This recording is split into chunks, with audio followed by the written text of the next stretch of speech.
Oke, hari ini kita akan belajar tentang fisika kuantum.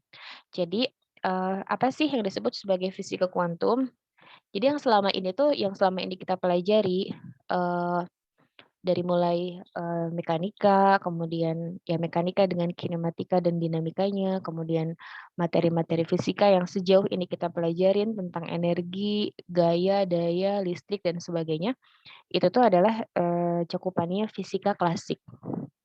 Jadi fisika klasik itu ya fisika yang selama ini kita pelajari.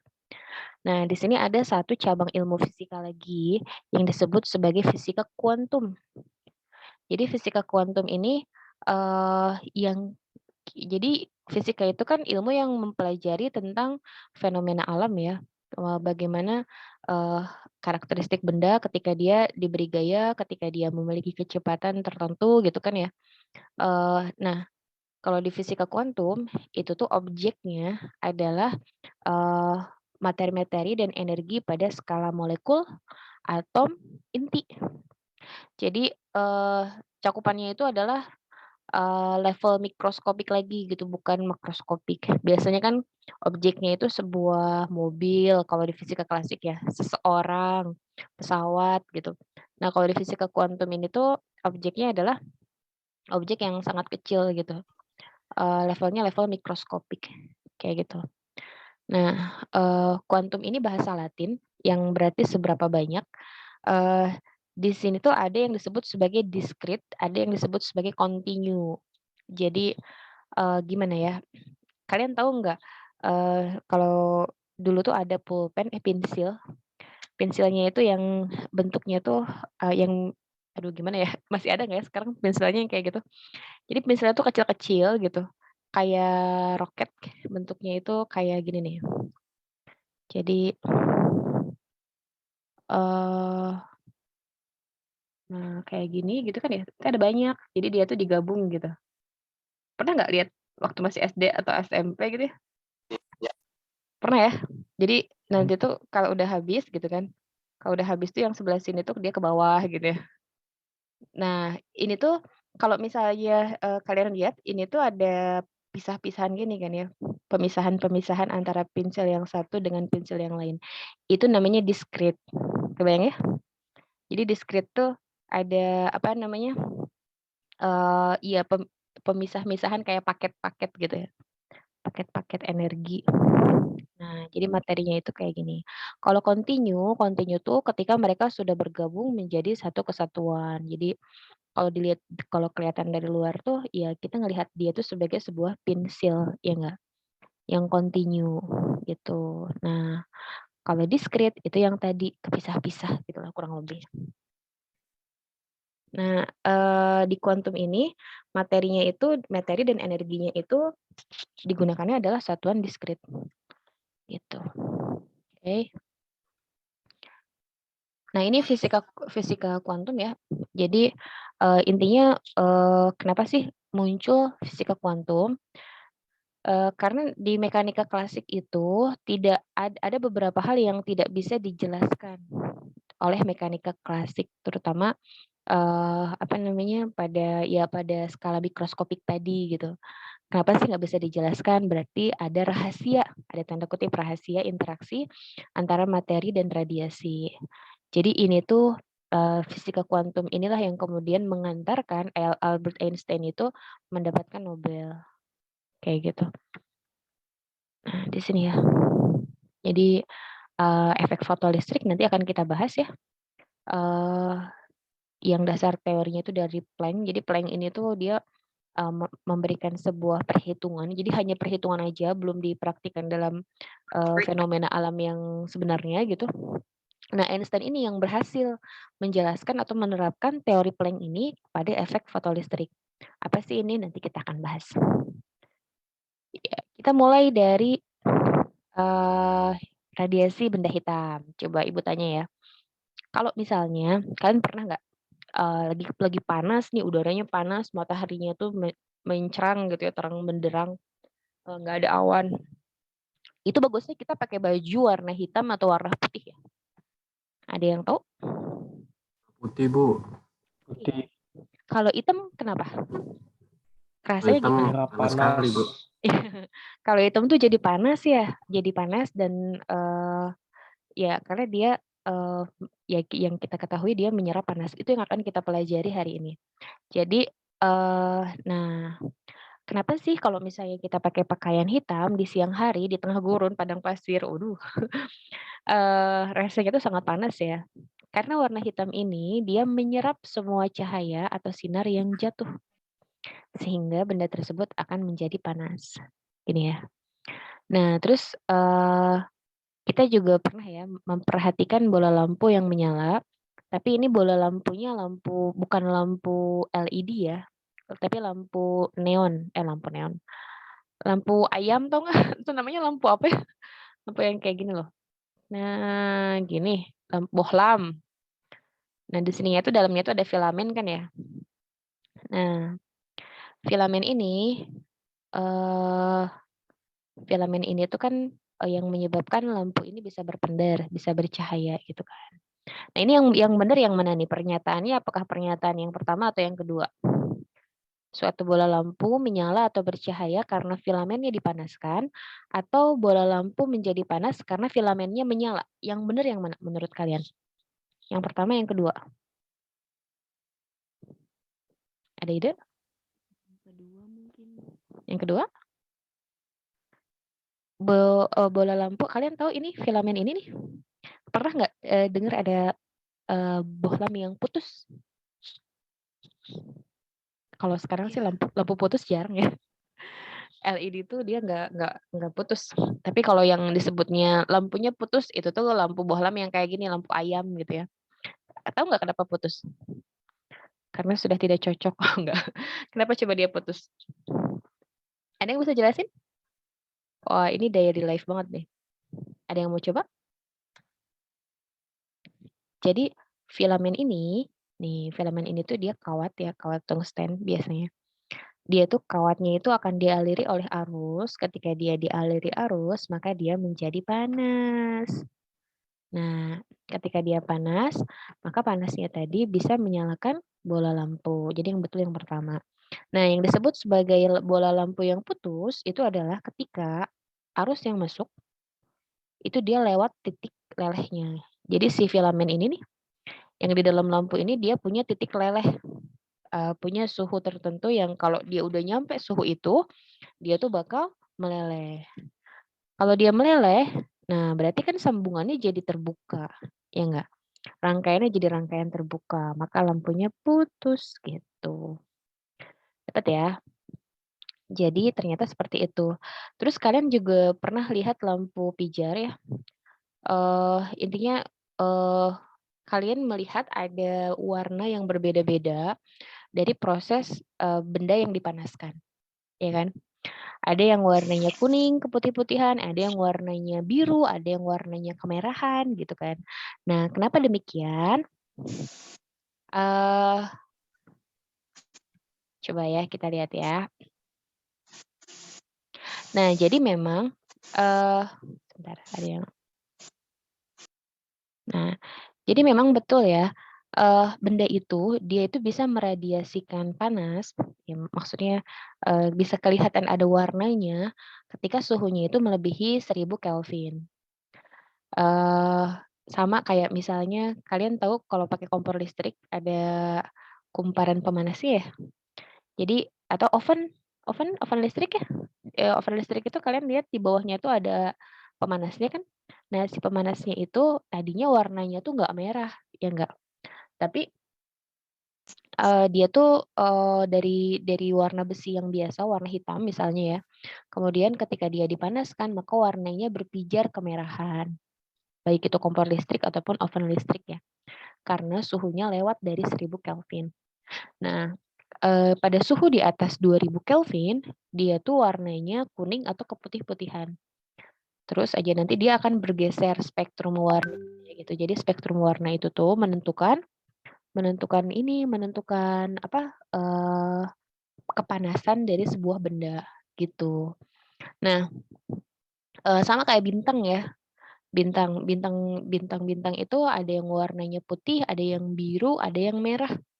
Nah, bintang yang merah itu yang sebenarnya suhunya tidak terlalu panas. Ya, maksudnya tidak terlalu panas tanda kutip ya. Tetap aja dia bintang ya.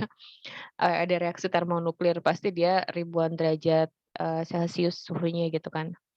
Nah, kayak bintang yang terbesar Antares yang kelihatan dari bumi, nah itu tuh warnanya merah. Jadi dia agak tidak terlalu panas, tanda kutip, kayak gitu. Jadi intinya, benda-benda itu dia akan menyebabkan pergeseran warna-warna spektrum yang diamati, gitu. Jadi kenapa langit biru? Ya enggak? Kenapa langit biru kalau misalnya, siang-siang, tapi kalau, pas pagi sama pas sore ya, dia tuh, warnanya kemerahan. Jadi ada lembayung-lembayung cantik gitu ya.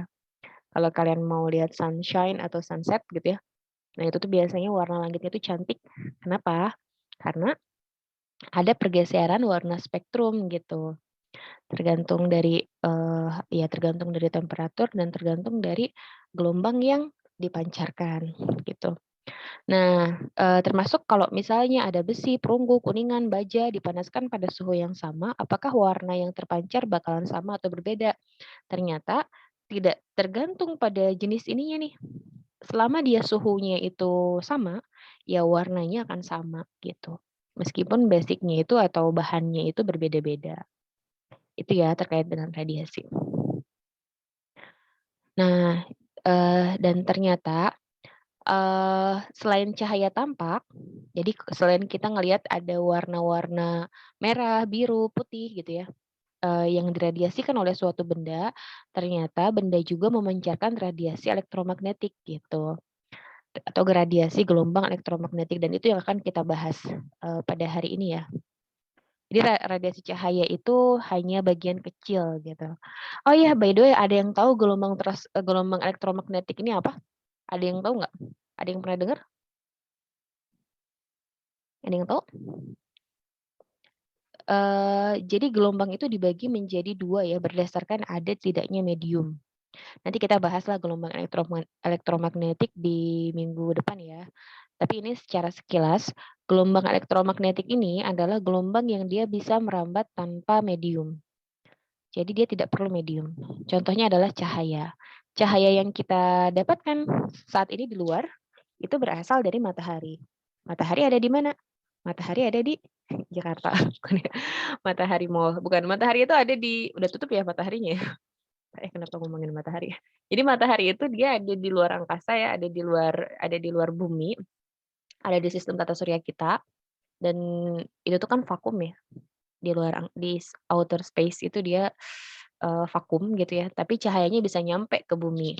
Nah, itu yang disebut sebagai, dia merambat di ruang hampa, dia tidak perlu medium.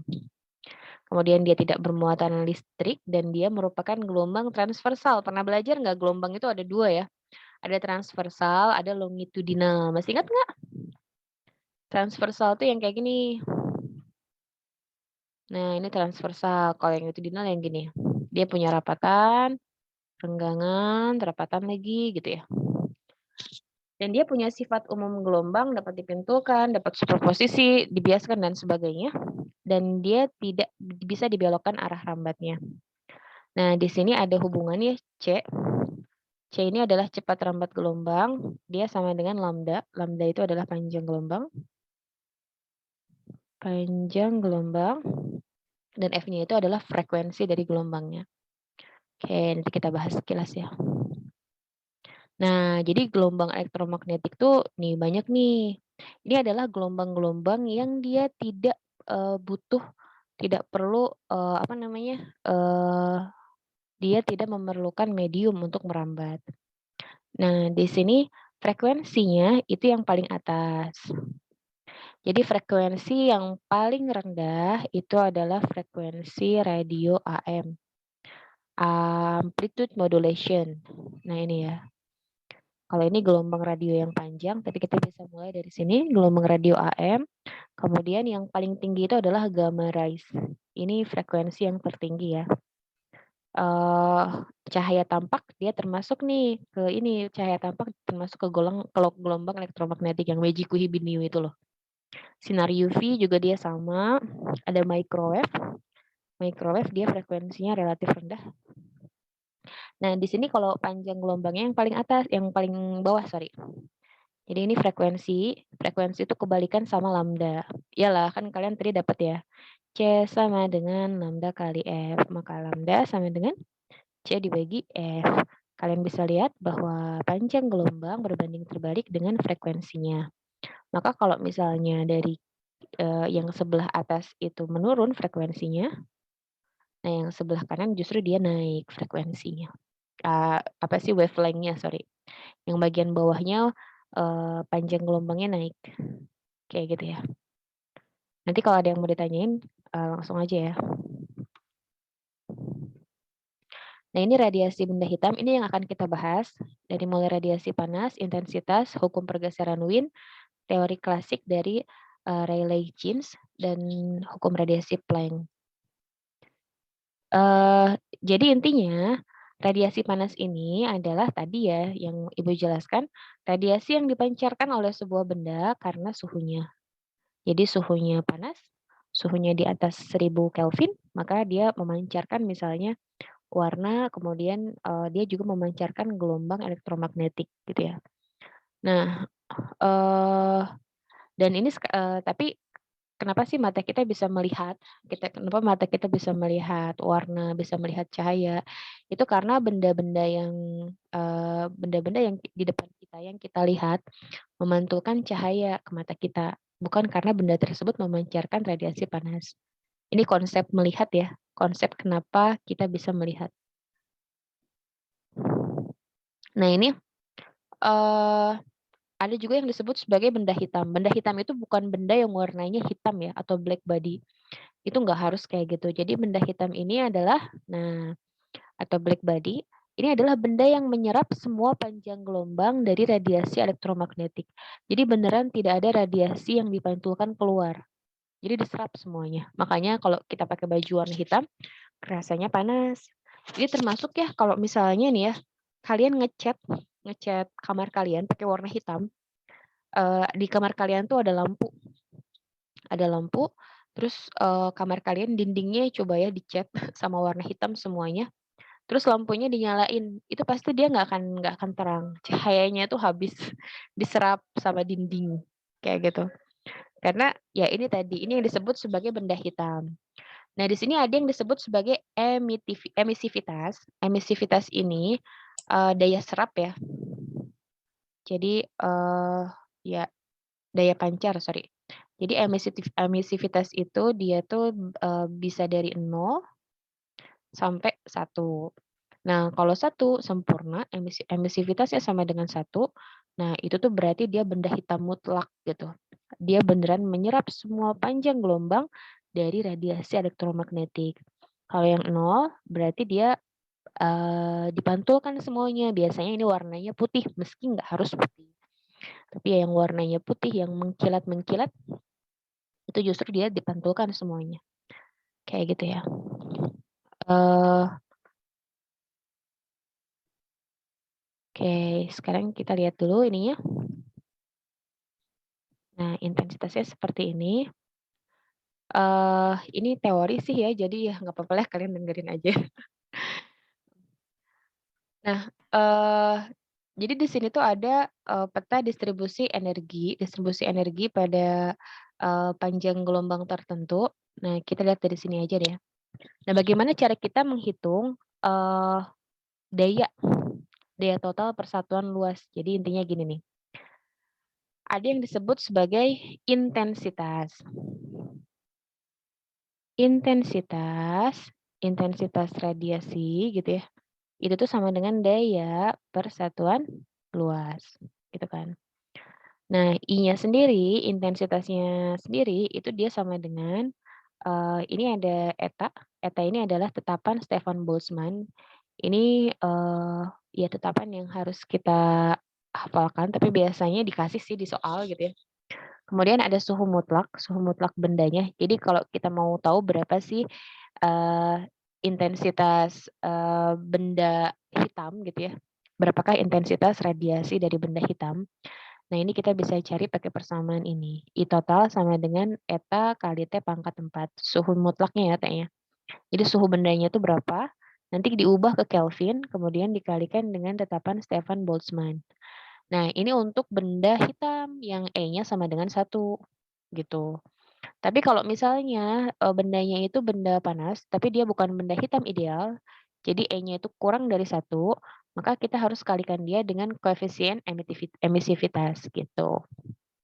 Nah, eee, dan iya, jadi kayak gini ya, intensitas itu kan dia P/A, maka P/A sama dengan E kali eta kali T pangkat 4, gitu. Oke. Sip, mudah-mudahan bisa difahami ya. Nah, jadi di sini ada hukum Stefan Boltzmann, dia gabungan termodinamika dan dari persamaan-persamaan Maxwell. Jadi jumlah energi yang dipancarkan persatuan permukaan suatu benda hitam dalam satuan waktu akan berbanding lurus dengan pangkat 4 temperatur termodinamikanya. Ini pangkat 4 temperatur, kayak gitu. Eh, Nah, terus di sini ada pergeseran Wien. Pergeseran Wien ini, dia mau mengecek atau mau menganalisis apakah apa hubungan antara panjang gelombang dengan suhu mutlak.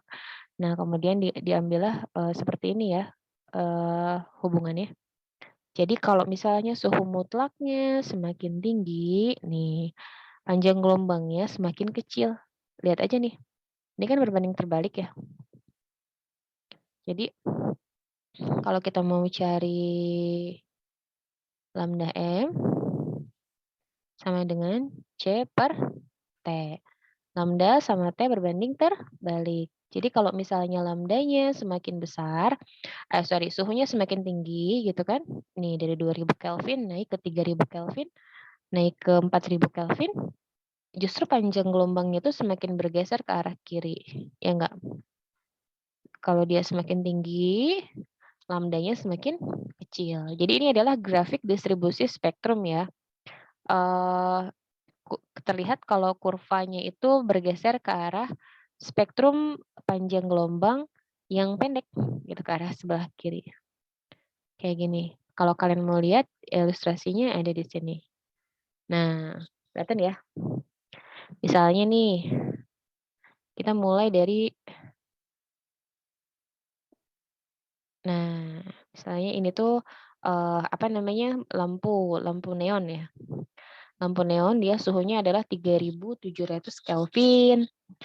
3700 Kelvin itu berapa sih?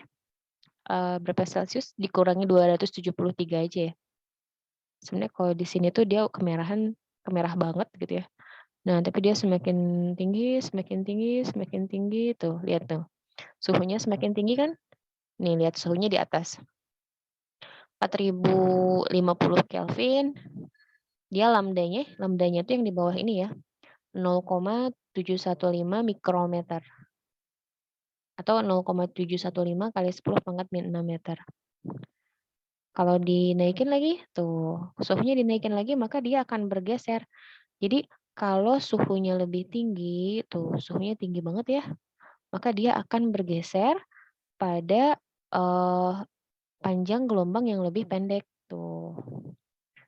Kayak matahari itu warnanya itu kekuningan ya, merah kekuningan. Nah, tapi nanti kita akan bahas kalau pergeseran Wien ini tidak berlaku untuk panjang gelombang yang panjang gitu. Dia hanya terbukti di yang panjang gelombangnya pendek. Kita balik lagi ke sini.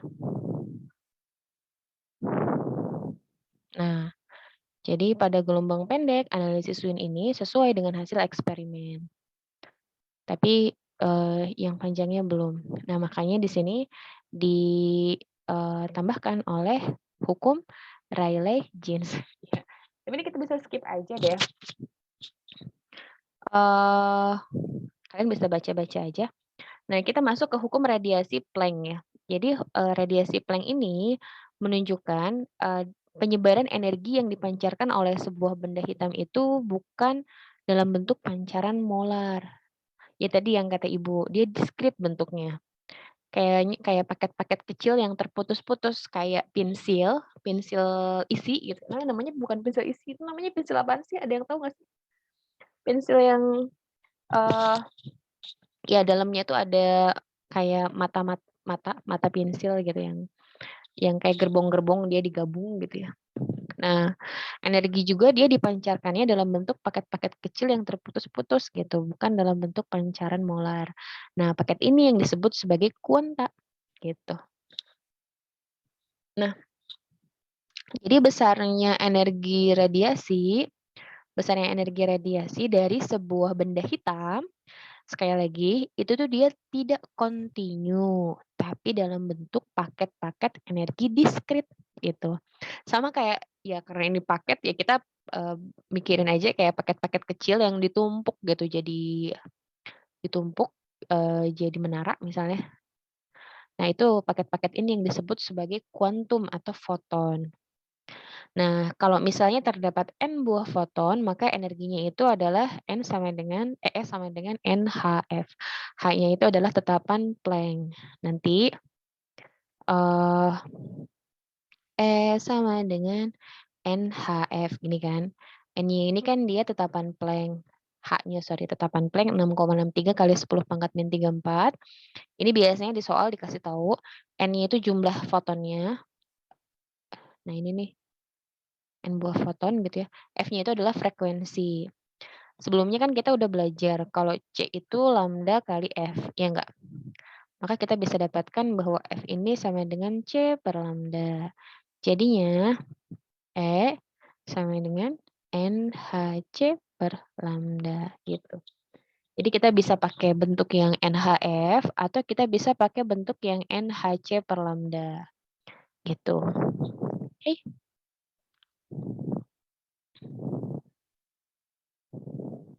Nah, jadi di sini tuh eh awalnya itu antara partikel sama gelombang ini tuh kayak dua kuantitas yang tidak berhubungan. Kayak misalnya partikel tuh adalah elektron ya. Elektron ini teh sorry. Elektron itu tuh kita tahunya dia tuh adalah sebuah partikel yang muatannya negatif, yang bisa menghantarkan listrik gitu kan. Cahaya, cahaya itu gelombang gitu kan. Gelombang elektromagnetik dari benda yang dipanaskan gitu kan. Kalau ada benda dipanaskan, dia akan memancarkan cahaya. Nah, cahaya ini adalah radiasi gelombang elektromagnetik. Jangan lupa kalau gelombang elektromagnetik itu salah satunya adalah cahaya tampak, gitu kan ya. Nah, jadi elektron-elektron, cahaya-cahaya, masing-masing berbeda gitu kan. Nah, cahaya ini punya dua sifat.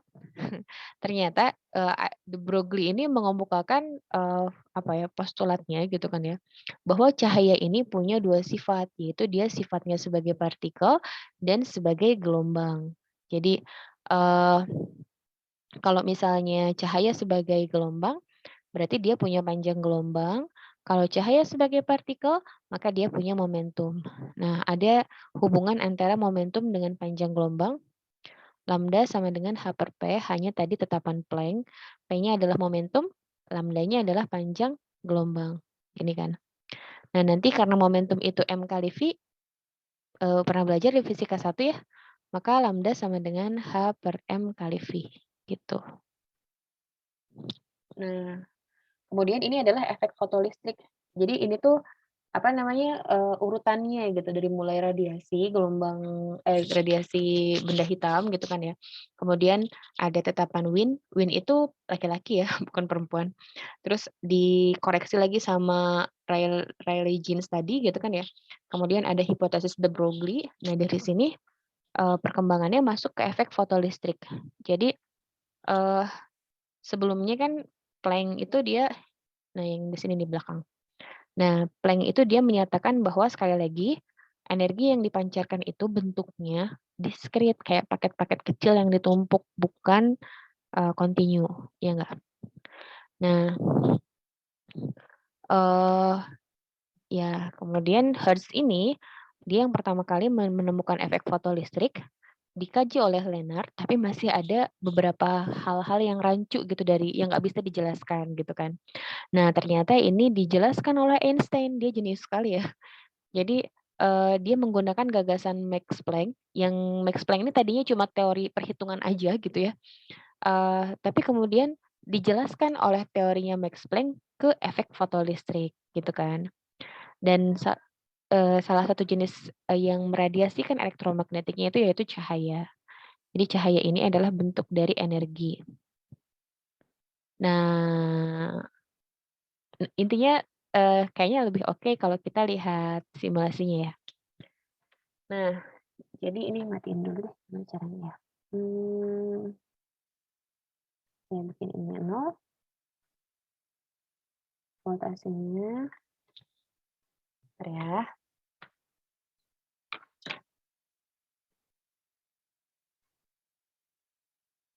Nah, kita masuk ke ini udah muncul nggak simulasinya?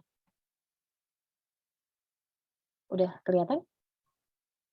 Udah, Bu. Oke, good. Saya ambil panjang gelombangnya 400, panjang gelombang ungu. Ups, iya susah. Sini aja lah, nggak apa-apa. Yang paling rendah. Nah, di sini ada fenomena yang disebut sebagai efek fotolistrik. Ini biar elektronnya kita matiin dulu ya. Jadi di sini tuh ada, eee, anoda yang negatif, ada katoda yang positif, kemudian di sini tuh ada, ini tabung ya, tabung katoda namanya. Ini tabung, ini ada plat, 2 plat, yang satu muatannya negatif, yang satu muatannya positif gitu kan.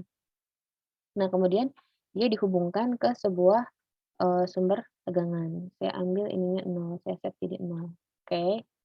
Di sini nggak ada arus kan ya?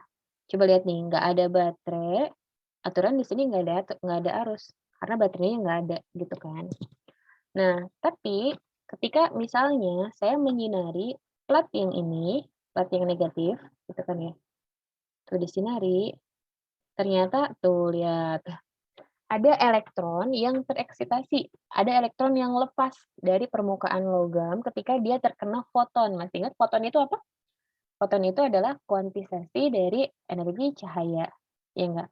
Dan kemudian dia berpindah dari plat yang ini nih, plat yang, satu ke plat yang lain. Akhirnya muncul deh arus, karena kalau ada muatan yang bergerak, maka di sana akan ada arus, gitu kan. Nah, kenapa sih, apa namanya, si elektron ini dia tuh bisa lepas.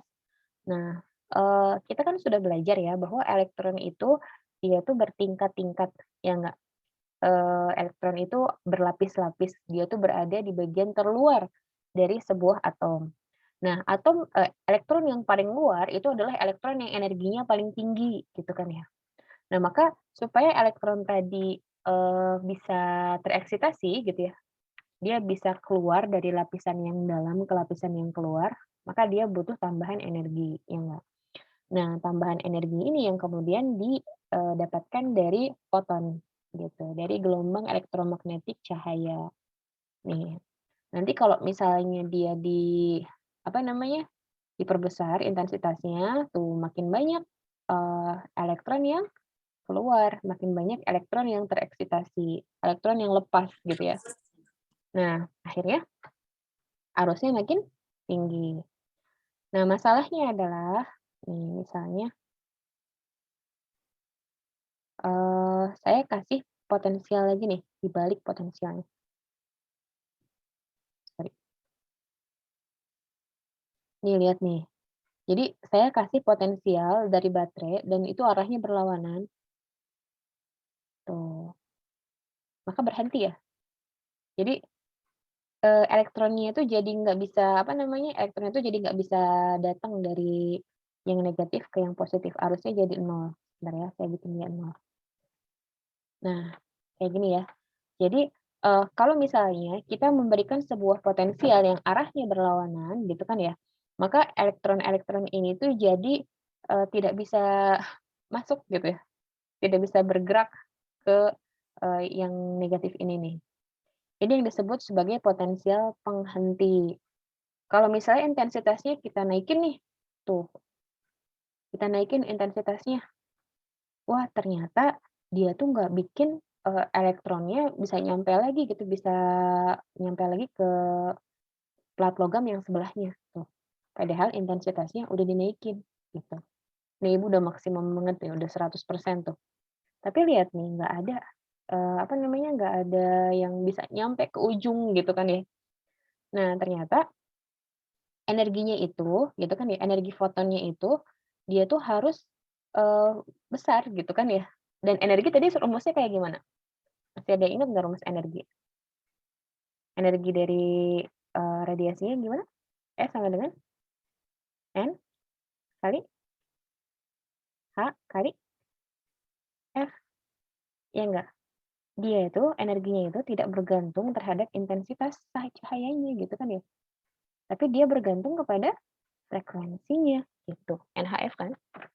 Artinya kalau misalnya kita mau membuat, eee, elektronnya itu nyampe gitu kan ya, nyampe ke plat yang berikutnya, maka kita harus memberikan lebih banyak energi. Caranya gimana?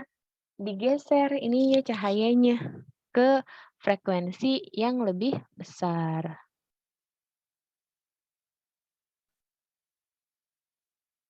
tuh.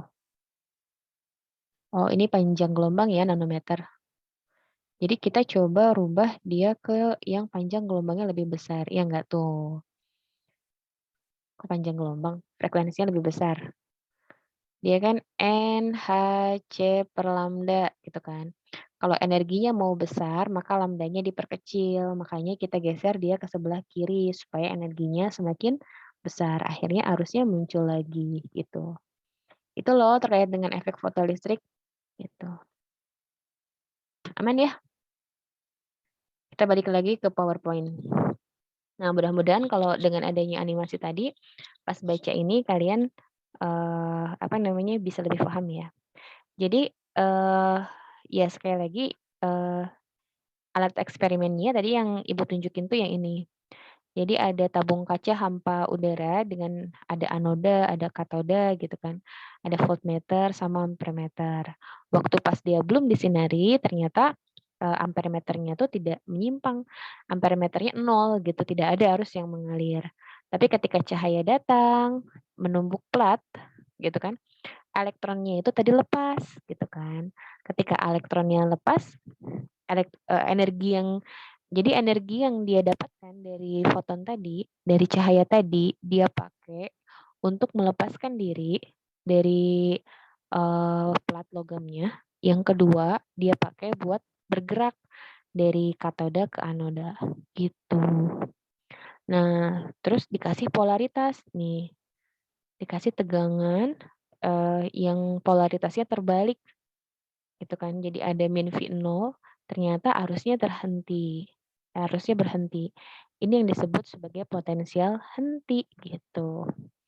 Nah, ini ada hubungan energi maksimumnya ya, bisa dicari setengah mv kuadrat atau sama dengan EV0. Nah, jadi maksudnya mau intensitas tinggi, mau intensitas rendah, potensial penghentinya itu sama di situ. Jadi, arus yang mengalirnya memang meningkat, tapi potensial hentinya sama gitu kan ya. Artinya kalau kita mau, meningkatkan, energinya yang harus kita lakukan itu adalah menggeser ke arah gelombang dengan panjang gelombang yang lebih pendek gitu ya, gitu. Nah, ini nih. Jadi, teori foton menyatakan bahwa semua foton memiliki energi, sehingga kalau misalnya intensitas cahaya naik, jumlah foton naik. Tetapi dia tidak akan menambah energi foton selama frekuensinya tetap. Gitu kan ya. Jumlah fotonnya memang naik, tapi dia tidak menambah energi karena frekuensinya tetap. Gitu ya. Nah, ini nanti ini yang apa namanya? Yang tadi Ibu jelaskan di animasi. Gitu. Ya, efek Compton ini kayaknya bisa kita skip, ini nggak masuk. Nah, sekarang kita coba latihan ya, kayak gimana sih soalnya gitu ya. Kalau misalnya, ini ada pertanyaan dulu nggak? Mudah-mudahan nggak pusing ya. Kalau misalnya, kalian pusing, kalian bisa coba dengerin lagi nanti rekamannya, sekalian kalian kerjain latihannya ya. Eee, Coba ini contoh-contoh soalnya itu kayak gini. Ada yang dia soalnya, teori nih kayak gini nih, eee, ada yang, apa namanya, ada yang soalnya itu hitungan. Coba nih ya, jumlah kalor yang dipancarkan oleh sebuah benda yang suhunya lebih dari 10 Kelvin berbanding lurus dengan masih ingat nggak? Untuk yang ini gimana nih? Kalori itu kan energi ya. Jadi tadi itu gimana? P itu, P per A, itu tuh sama dengan eta kali T pangkat 4. Kalau benda hitamnya bukan benda hitam sempurna, maka di sini harus kita tambahkan emisivitas E, gitu kan. Nah, kalau kita mau tahu dayanya aja, ini kan daya persatuan luas ya. Kalau dayanya aja berarti eta kali E kali T pangkat 4 kali A, gitu kan. Terus kalian kalau mau nyari energi dari mana nih? Masih ingat nggak hubungan energi sama daya? W sama dengan coba satu orang yang jawab benar Ibu kasih 3 poin, lumayan tuh. Apa hubungannya energi sama daya? W itu energi, daya itu P. Masih ingat? KWH ini energi, ya nggak? W-nya itu watt, ini daya. Coba dari sini nih clue-nya Ibu kasih clue. KWH itu energi, ini satuan ya, kilowatt hour. Daya-nya watt. Di watt ini adalah daya. Apa hubungannya energi sama daya? Energi sama dengan? P kali T. Iya, daya dikali waktu. Ya, Mas yang tadi jawab 4 poin ya. Maka, kalau kita mau cari energi, kalau di sini energinya energi panas, berarti dia sama dengan eta kali E kali T pangkat 4 kali A kali T. Iya, jadi panjang rumusnya. Kayak gini ya. Nah, eee, sekarang kalau misalnya kalor kira-kira jawabannya yang mana nih yang benar? Kalau yang ini, ada yang mau? Coba, mana yang benar untuk soal yang nomor ini? Soal teori. Silahkan, dari sini. Dia berbanding lurus dengan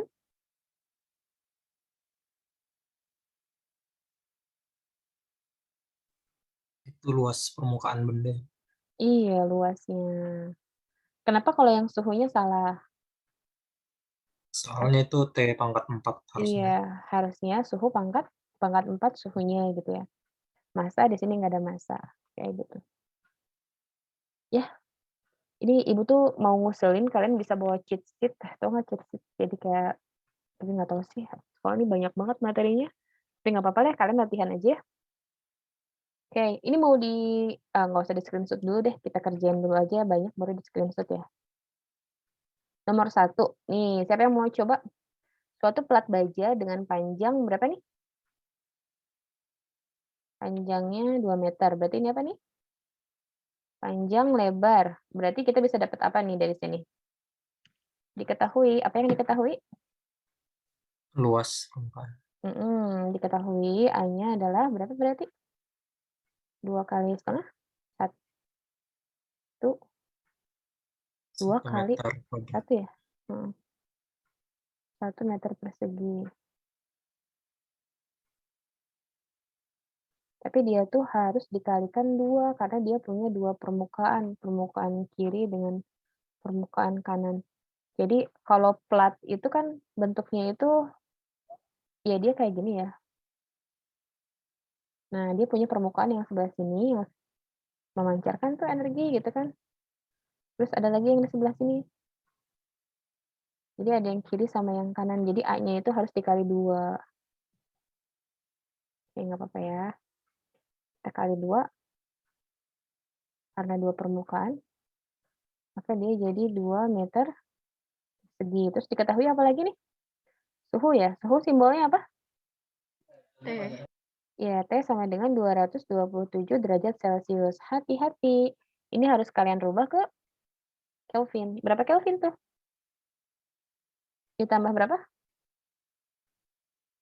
273. Hasilnya adalah 500 Kelvin ya. Ada T. Terus etanya diketahui 5,67 kali 10 pangkat min 8. Apalagi yang diketahui, maka energi total yang dipancarkan setiap detik. Berarti T-nya berapa? 1. Nah, terus kan tinggal masukin ke rumus yang ini nih, yang panjang ini nih. Energi itu dia energi total, ini harus hati-hati ya kalian ya, eee, kalau ini, satuannya kan joule, yang ditanyanya itu adalah energi yang dipancarkan setiap detik, berarti yang ditanyanya itu adalah energinya. Energi itu yang mana? Yang ini nih, yang panjang ini. Tapi kalau yang ini apa nih? Maka besarnya energi yang dipancarkan tiap 1 detik. Nah, yang ini tuh dia jadinya daya gitu kan ya, daya dengan T-nya 1 gitu. Nah, ini kalian lihat aja deh ya nanti di ininya, di apa tuh, di satuan ininya. Kalau watt berarti yang ditanyanya daya, kalau J yang ditanyanya adalah energi. Nah, berhubung ini sama-sama 1 detik gitu ya, maka sebetulnya hasilnya akan sama aja gitu. Ini bisa dihitung gimana tadi? Q sama dengan eta kali E kali T pangkat 4 kali A kali T. Waduh, ini kita coba kerjain aja deh. Soalnya tuh bakal kayak gini loh. Jadi siapin kalkulator ya, 5,67 kali 10 pangkat min 8. E-nya berapa nih kira-kira? Nomor 1 E-nya berapa? Coba, ada clue nggak? Lihat nih, clue-nya ini nih, benda hitam sempurna. Kalau benda hitam sempurna E-nya berapa? Ada yang masih ingat? 1. Iya, 1 kali 500 pangkat 4. Wow, 500 pangkat 4 kali 2 kali T, yang kecilnya waktunya 1. Nah, ini coba kalian cek ya berapa hasilnya. Ya, ini sekitar 500 pangkat 4-nya aja kan udah ini ya, udah 10 pangkat 8 ya. Jadi bisa dicoret sama yang ini.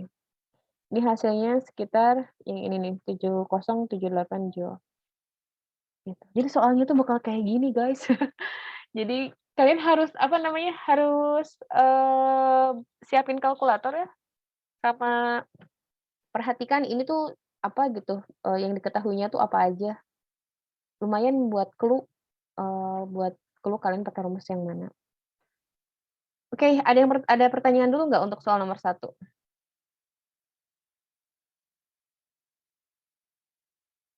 Mudah-mudahan bisa dipahami ya. Terus yang kedua nih, 2 lampu pijar berbentuk bola, jari-jari lampu pertama 4/3 kali jari-jari lampu kedua. Tuh kan. Suhu lampu pertama dan kedua masing-masing 27 dengan 127 derajat Celcius. Ini semuanya harus kalian ubah ke Kelvin ya. Yang pertama jadi berapa nih T1? T1-nya jadi berapa Kelvin? 300 Kelvin kan? T2 jadi 127 tambah, 273, 400 ya? Ya enggak? Jadi nanti kalian pakai hubungan, apa namanya, antara P sama T. Hubungan P sama T itu dia gimana nih, berbanding lurus, berbanding terbalik? Coba lihat di sini. Berbanding lurus, berbanding terbalik kalau ini? Berbanding lurus, Bu. Iya, berarti P1 per P2 sama dengan P1 per P2 pangkat 4, gitu kan. Nah, P-nya kan, kayak gini ya, kalau P sama A berbanding apa? P sama A lurus juga ya? Tuh, masih sejajar kan? Baru karena ini yang dia ngebedainnya itu adalah A-nya, jari-jarinya, ya enggak? Maka dia jadi A1 per A2. Ini soal SNPTN ya, eee, soal UTBK. Yang di sini ada yang fisikanya kayak gini nih. Nanti kalian coba cek di rumah ya berapa ini hasilnya. Berapa perbandingan P1 sama P2. Ini tinggal A-nya nanti kalian masukin pakai, eee, luas bola apa luas bola? 4 pi R kuadrat ya. 4 pi R kuadrat dengan R-nya itu, dikali dengan 4/3 R2. Nanti dicoba lah ya. Ini juga sama nih, ini sama pakai rumus yang tadi, rumus yang ini nih, eta kali E kali T pangkat 4 kali A, gitu. Ini juga sama. energi yang dipancarkan. Ini rumusnya cuma ada satu sebenarnya, yang ini nih, cuman dia saling berhubungan. Ada yang ingin ditanyakan dulu nggak? Bisa tolong di-screenshot? Sudah? Sudah, Bu. Oke. Nah, kalau yang ini yang soal, wind tadi, ya. Ini kan diketahui sebuah benda hitam punya suhu 1450 Kelvin, kemudian konstanta wind-nya dapet, jadi kan tadi itu gimana?